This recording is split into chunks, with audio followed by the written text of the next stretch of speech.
Assalamualaikum warahmatullahi wabarakatuh dan salam sejahtera. Hari ini adalah hari pertama lockdown ataupun halangan pergerakan bagi rakyat, walaupun terdapat percanggahan dan bolak-balik dari menteri ke menteri yang sebenarnya amat mengelirukan, dan jelas daripada kenyataan ini beberapa kelompok yang punya pengaruh boleh melobi untuk mendapatkan ruang, seperti mana umpamanya peringkat awal bila diarah semua kilang termasuk kilang Arak ditutup, hari besoknya dibuka, kemudian ditutup lagi. Ini akan menambah keraguan dan menghakis keyakinan rakyat terhadap kewibawaan dan keterampilan kerajaan dalam menangani masalah COVID-19 ini. Dan inilah yang disebut bila gagal, dia akan kian bertambah parah dengan kelemahan dan kelembaban mereka. Tapi pada malam ini saya nak mulakan dengan jumlah. Bila disebut seolah-olah sekarang ini menurun jumlah, saya nak jelaskan penurunan ini adalah kerana jumlah ujian yang jauh lebih kurang. Kalau kita lihat rajah di hadapan, terdapat kenyataan bahawa jumlah yang diuji pada 29 Mei 126,480, yang positif 7.1%. Jadi naik 10,000.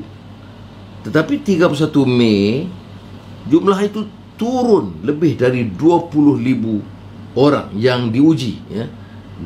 Dari 126 turun ke 89,227 dengan kadar positif lebih kurang 7.7%. Maka sebab itu kita lihat ada penurunan, ya.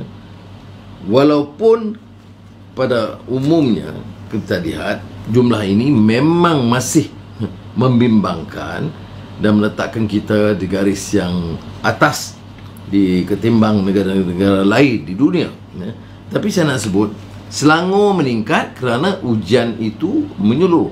Saya kurang pasti apakah ada arahan untuk mengurangkan ujian di beberapa negeri yang kita dengar. Mungkin Kementerian Kesihatan dan yang berkenaan boleh jelaskan mengapa ada penurunan di setengah negeri secara mendadak, ya, untuk menunjukkan kes berkurangan atau apa, saya tidak faham. Tapi ternyata berbanding 2 hari yang disebutkan tadi, penurunan ujian itu lebih 20,000 orang, yang menyebabkan jumlah yang positif juga berkurangan. Baik, bagaimana tentang kes yang kita lihat sekarang ini? Kalau dilihat mengikut nisbah penduduk 1 juta, jadi kita lihat umpamanya peningkatan itu satu kadar yang sangat membimbangkan, malapetaka menimpa negara kita, dan jumlahnya seperti yang kita lihat menyebabkan kita di atas paras India, dan ini di media India saya lihat juga menjadi satu isu yang besar, ya. Kita akan juga tahu, ya, apa di antara masalah terpuncanya. Ada yang menyebut kerana rakyat engkar dan 200,000 yang keluar pulang kampung dan sebagainya masa Aidilfitri. Tapi ini tertanduk kepada arahan pemerintahan. Kalau pemerintah atau kerajaan itu tegas, tidak benarkan satu hal, mengapa nak salahkan rakyat? Kerja apa pimpinan ini, ya? Semua salahnya rakyat. MySejahtera tidak berfungsi, salah rakyat. Salah alamat, salah rakyat. Tak daftar, salah rakyat. Jadi yang mereka dibayar gaji begitu tinggi ini untuk buat kerja apa? Ini juga satu soalan yang mereka harus jawab, ya, dan bukan sekadar memberi ugutan. Kita lihat sekarang ini kalau ada pula tindakan ya, akta hasutan terhadap yang mana-mana yang mengkritik, dan sekarang yang anti vaksin. Anti vaksin ini ada di mana-mana. Bukan saja orang yang tidak berpelajaran, orang pintar juga ada pandangan sedemikian ya. Tapi jumlahnya kecil. Yang daftar untuk mendapat vaksin ini masih 9 juta, 10 juta yang belum perolehi vaksin. Kemudian dalam pengalaman saya semalam seharian di Port Dickson, saya pergi ke rumah.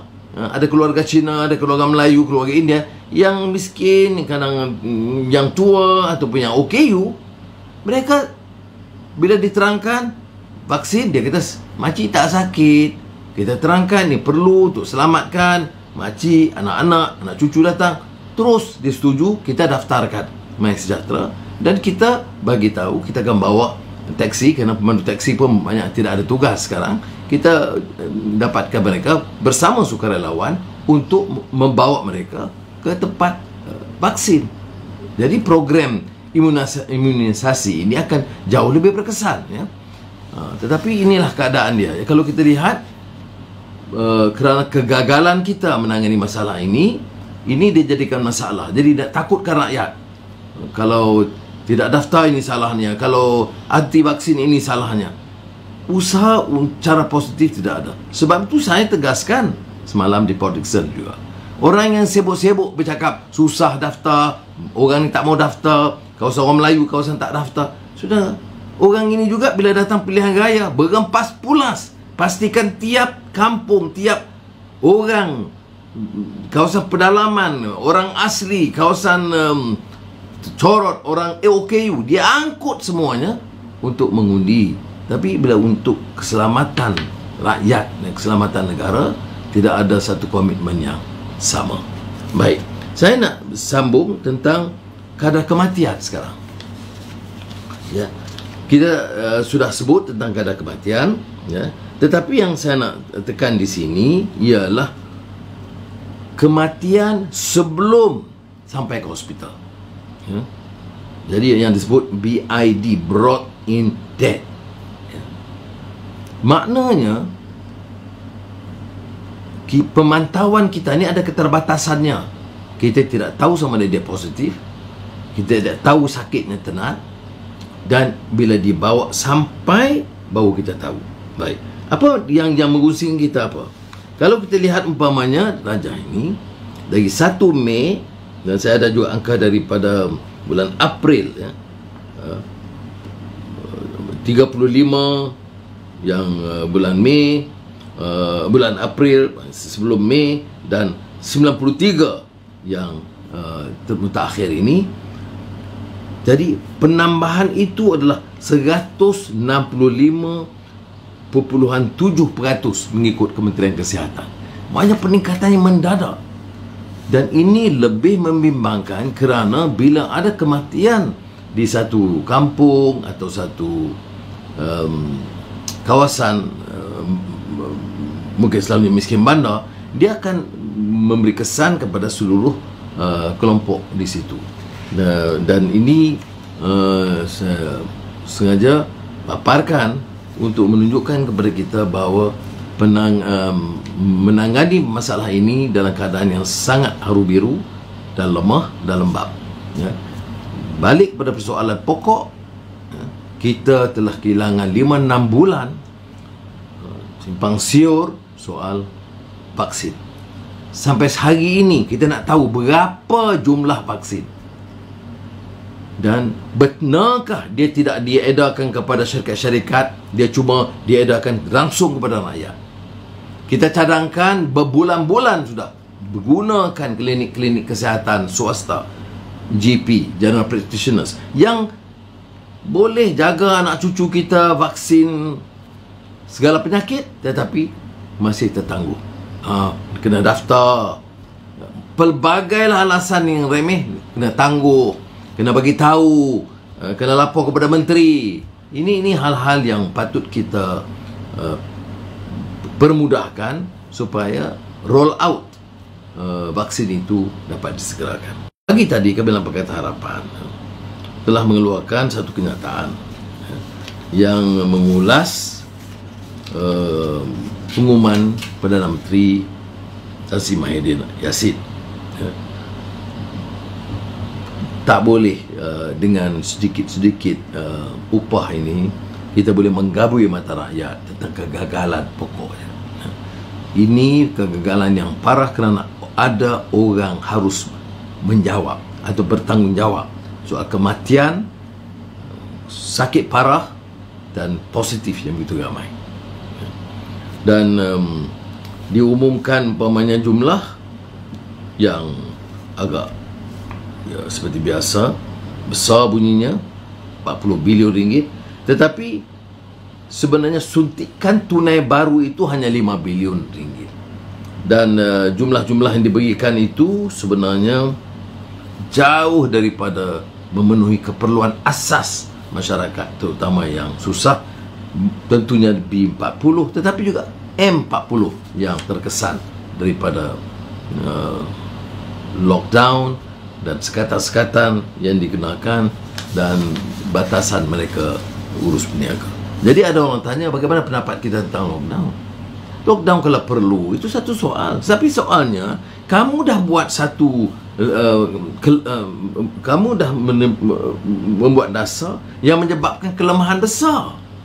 Kamu telah melambatkan pesanan vaksin, kamu telah lambat dari segi suntikan, pelbagai alasan diberikan. Sampai sekarang belum ada ketelusan. Kita tanya berapa kos, berapa jumlah, bila sampai, itu berdolak-dalik dan tidak ada yang jelas. Dan sekarang yang menanggung beban adalah rakyat.